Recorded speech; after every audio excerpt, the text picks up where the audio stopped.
En la construcción industrial hoy en día hay una fricción constante, casi un choque de trenes, diría yo. Totalmente. Por un lado, tienes la forma en que, bueno, siempre se han hecho las cosas. Ajá. Estructuras de concreto que tardan meses en curar o estos esqueletos de acero que se cortan y sueldan ahí mismo, en el sitio. Pieza por pieza. Exacto.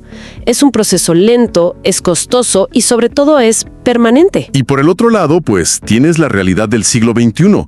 Una realidad que te exige velocidad, te exige flexibilidad. Cadenas de suministro que se están reconfigurando casi en tiempo real. Claro, con fenómenos como el nearshoring y una logística que simplemente no puede esperar.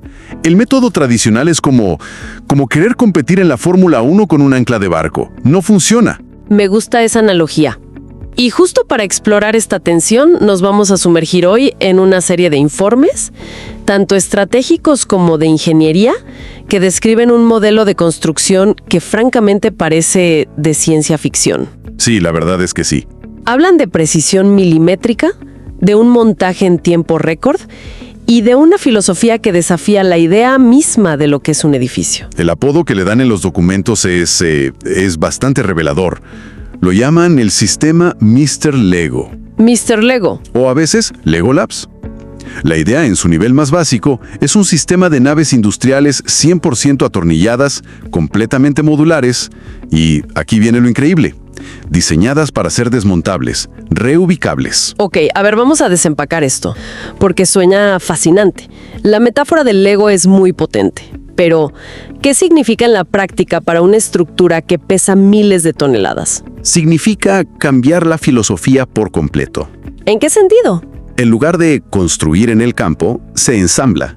Todo parte de un principio llamado DFMA. DFMA. Sí, son las siglas en inglés de Diseño para Fabricación y Ensamble. Es decir, el edificio entero, con cada viga, cada tornillo. Todo. Todo. Cada perforación se construye primero en una simulación por computadora, un gemelo digital increíblemente detallado. Entiendo, es como el manual de instrucciones de un mueble de estos que armas en casa, pero a una escala monumental y con una precisión absoluta. Cero espacio para la improvisación. Cero. Ese modelo digital alimenta directamente a las máquinas de manufactura CNC, de control numérico. O sea, de la computadora a la máquina. Directo, y estas máquinas cortan y perforan el acero con una precisión de fracciones de milímetro, algo imposible de lograr a mano. Cada pieza sale de la fábrica ya etiquetada con un código C101, T202 y llega a la obra lista para ser atornillada en su lugar exacto. Se elimina el desperdicio, se minimiza el error humano. Exactamente. Pero hay algo en los informes que me llama mucho la atención. Insisten en un punto, sin una gota de soldadura. A ver, yo no soy ingeniera, pero la soldadura se ha usado por más de un siglo. Es el estándar. ¿De verdad es tan problemática como para eliminarla por completo? Es una pregunta excelente, porque va en contra de la intuición. ¿No se pierde robustez? No solo no se pierde, sino que se gana. Piénsalo así. ¿Alguna vez doblaste un clip de papel varias veces en el mismo punto hasta que se rompe? Claro, se calienta y se vuelve frágil. Y luego dejarlo enfriar, se crea una especie de cicatriz en el metal. Una zona débil. Una zona débil. Se llama zona afectada térmicamente, o SAT. En cambio, una unión atornillada de alta resistencia no altera la naturaleza del acero, sujeta las piezas con una fuerza de tensión brutal, y su calidad se puede verificar de forma simple y perfecta con una llave de torque. ¡Wow! Se garantiza que la estructura es homogénea en un 100%. Vaya, así que la soldadura es en realidad el punto débil. Y supongo que eliminarla también tiene otras ventajas en la obra misma. Inmensas. Desde la perspectiva de seguridad, eliminas el principal riesgo de incendio, que son las chispas. Cierto. Eliminas los humos tóxicos que liberan los electrodos que contienen manganeso, y el impacto ambiental se desploma. En lugar de tener generadores diésel gigantes alimentando máquinas de soldar, tienes a los equipos de montaje usando llaves de impacto de batería. La huella de carbono es radicalmente menor. Ok, entiendo la lógica de las piezas prefabricadas. Es como un mecano gigante. Pero me cuesta imaginar cómo algo que se arma con puros tornillos puede ser la estructura principal de un edificio entero, sobre todo en almacenes que guardan miles de toneladas. Esa es la magia del siguiente concepto que detallan los informes: el almacén autosoportado. Autosoportado. O Rack Clad Building. Para entenderlo, piensa en cómo se construye un almacén tradicional. Primero, levantas un cascarón. Cimentación, columnas, vigas, techo. Y luego metes la estantería dentro. Correcto. Son 2 proyectos en uno. 2 estructuras, 2 cimentaciones, 2 cronogramas. Mucho tiempo y dinero. El modelo autosoportado fusiona ambos. El rack de almacenamiento es la estructura del edificio. Espera, ¿cómo? Los postes del rack no solo soportan la mercancía, sino que se extienden hacia arriba y se convierten en las columnas que sostienen el techo y los paneles de la fachada. O sea que te estás ahorrando una estructura completa. No hay acero pasivo. Cada pieza de metal tiene una doble función, estructural y logística. Y las implicaciones son enormes. La primera, como dices, una eficiencia de materiales brutal, pero la segunda es igual de importante y está bajo tierra, la cimentación. A ver. Un edificio convencional concentra todo el peso en unas pocas columnas. Necesitan unas zapatas de concreto gigantes como las patas de un elefante. Claro. El autosoportado distribuye el peso de manera uniforme a través de cientos de patas de rack, como un 100 pies. Lo que significa que no necesitas esas excavaciones profundas. Puedes usar una losa de cimentación mucho más delgada, más sencilla. Menos concreto, menos tiempo, menos costo.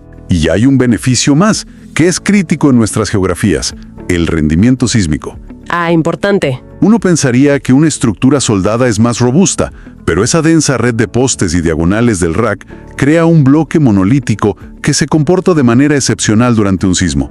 Disipa la energía como una red. La distribuye por toda la estructura. Exacto, en lugar de concentrarla en puntos rígidos que podrían fallar. Bien, entonces ya tenemos este esqueleto de acero increíblemente eficiente. Pero un almacén necesita una piel para proteger lo que hay dentro y músculos para mover la mercancía. Los informes mencionan alianzas con Italpanelli y Bravo Montacargas. No parecen simples proveedores. Para nada. Son parte integral del sistema. Empecemos por la piel. Los paneles de Italpanelli. No son simples láminas.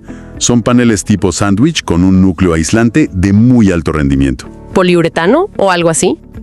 Poliuretano o lana de roca, sí. Pero lo clave no es solo el panel, sino cómo se instala. ¿A qué te refieres? En una construcción tradicional, las columnas de acero a menudo atraviesan el aislamiento. Creando puentes térmicos. Exacto. Es como tener una hielera perfecta, pero con varillas de metal que van de afuera hacia adentro. El frío se escapa. Claro. Es una hielera perfecta, sin fugas. Y me imagino que una hielera más eficiente se traduce directamente en ahorro. Directo al bolsillo. Primero, en la inversión inicial. Como la carga de refrigeración es menor, los equipos de climatización son más pequeños y más baratos. Y luego en la operación diaria. Claro, los informes hablan de un consumo eléctrico mensual entre un 15 y un 20% menor.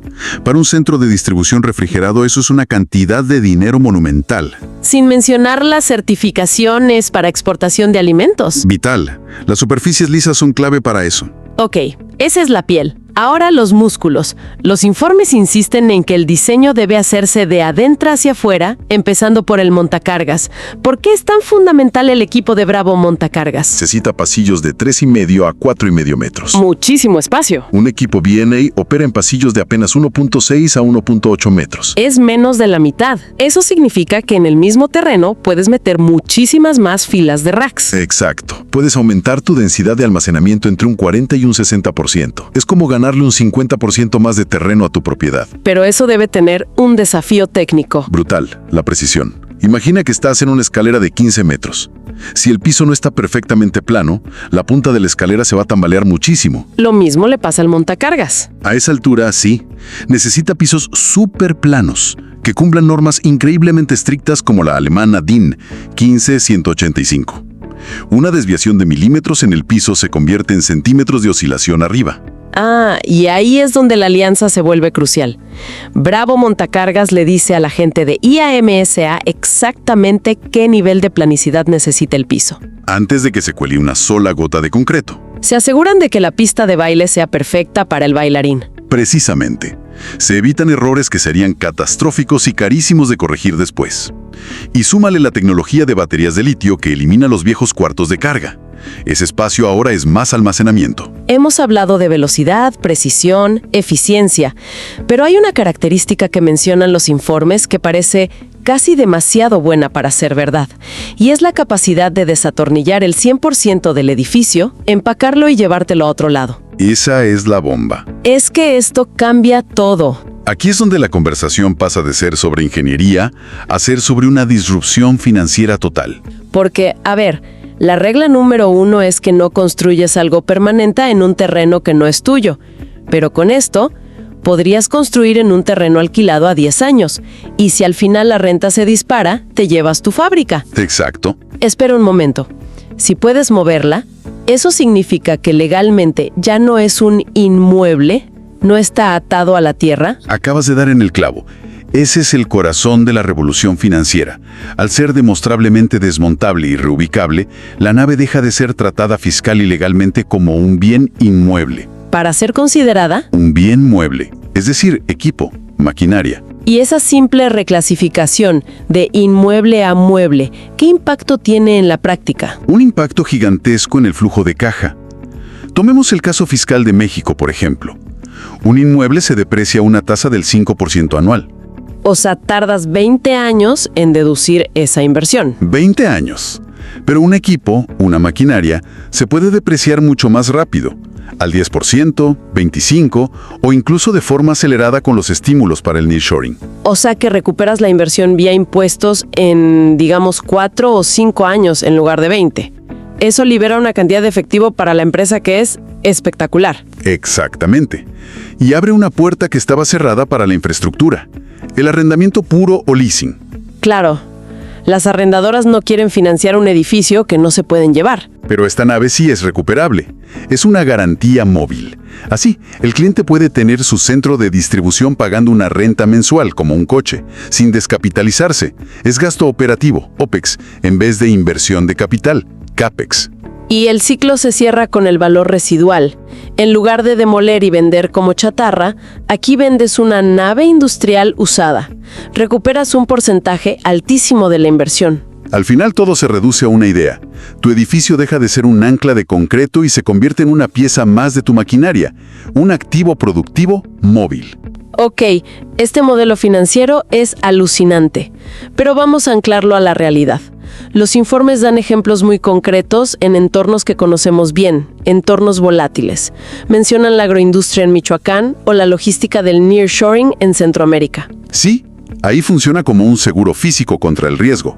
A ver, explícame eso. Pensemos en el caso de Michoacán, un polo mundial para el aguacate, las berries, pero también una zona con complejidades de seguridad. Cierto. Imagina que eres un productor y un grupo criminal te empieza a extorsionar. Si tu planta de empaque es de concreto, eres un rehén geográfico. Estás atrapado. Pero con este sistema, tienes una carta de negociación real. Tienes la opción nuclear. Puedes decirle al gobierno local, o me garantizas la seguridad o desmonto mi planta, con los empleos que genera, y me la llevo a otro estado. Es un poder de negociación que antes era impensable. Y en Centroamérica, donde el riesgo puede ser más político o logístico, ¿cómo se aplica? Para una multinacional que invierte en un país con inestabilidad política, la nave puede ser propiedad de una entidad en el extranjero y ser arrendada a la operación local. Si la situación se deteriora, es más fácil recuperar el activo. O incluso para la logística. Claro, piensa en los puertos saturados de Guatemala. Con este sistema, puedes desplegar bodegas pop-up cerca de los puertos en cuestión de semanas. Para absorber picos de demanda, descongestionas la cadena de forma casi inmediata. Entonces, lo que este sistema logra es algo muy profundo. Desacopla la inversión productiva, la nave, del riesgo inherente a la tierra y al entorno. Es una herramienta para quitarle el riesgo a la inversión. Exacto. Permite que el capital fluya a donde se necesita, pero con una red de seguridad que antes no existía. Recapitulemos. Empezamos con una analogía bastante simple, la de un juego de Legos, y hemos terminado en una sofisticada herramienta financiera y de gestión de riesgos. Así es. Vimos como un cambio en la filosofía de construcción, de soldar a atornillar, de construir a ensamblar, desencadena una cascada de eficiencias en materiales, energía, espacio y tiempo. Pero el verdadero cambio de paradigma es la liquidez, la transformación de un costo hundido, un activo fijo, en un activo líquido, móvil y financiable. Le quitas las cadenas al capital. Le permite ser tan ágil como lo exige el mercado global. Es un cambio de mentalidad total. La infraestructura deja de ser un ancla para convertirse en una herramienta ágil, casi como una pieza de software. Y eso nos deja con una pregunta final, algo para reflexionar. Si los edificios industriales ahora pueden ser móviles, recuperables y financiarse como un servicio, ¿qué otras infraestructuras que siempre hemos considerado fijas podrían seguir este modelo? Buena pregunta. Podríamos ver centros de datos que persiguen las fuentes de energía más baratas por el mundo, plantas de manufactura ligera que se instalan para un proyecto y luego se mueven. ¿Qué sucede cuando nuestra infraestructura más pesada aprende a ser ligera, a ser tan ágil como nuestras cadenas de suministro?